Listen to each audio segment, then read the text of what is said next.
നമസ്കാരം. ഇൻഫോടെക്കിലേക്ക് സ്വാഗതം. ജമ്മു കാശ്മീരിലെ ഹസ്രത്ത് ബാൽ മസ്ജിദിൽ അശോകസ്തംഭം തകർത്ത സംഭവം രാഷ്ട്രീയ വിവാദമായി മാറുന്നു. മതവികാരം വ്രണപ്പെടുത്തിയെന്ന് ചൂണ്ടിക്കാട്ടി പ്രാദേശിക നേതാക്കൾ ഈ നശീകരണത്തെ ന്യായീകരിക്കാൻ ശ്രമിക്കുകയാണ്. വെള്ളിയാഴ്ച ഈദ് മിലാദ് ആഘോഷത്തിനിടെയാണ് തീവ്ര ഇസ്ലാമിസ്റ്റുകൾ മസ്ജിദിൽ സ്ഥാപിച്ചിരുന്ന ഫലകവും അശോകസ്തംഭവും നശിപ്പിച്ചത്.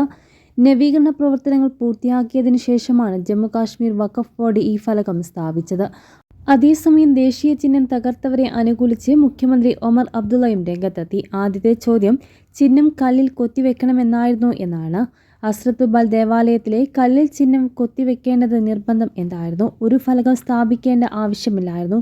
പണി നല്ലതാണെങ്കിൽ ആളുകൾ അത് തിരിച്ചറിയും. അശോകസ്തംഭം അനാവശ്യമായിരുന്നുവെന്ന് ഒമർ അബ്ദുള്ള. മതപരമായ സ്ഥലങ്ങൾ സർക്കാർ സ്ഥാപനങ്ങളല്ലെന്നും അതിനാൽ സംസ്ഥാന ചിഹ്നങ്ങൾ വയ്ക്കരുതെന്നും പൊതുവികാരത്തെ വ്രണപ്പെടുത്തിയതിന് വഖഫ് ബോർഡ് ക്ഷമാപണം നടത്തണമെന്നും പറഞ്ഞു.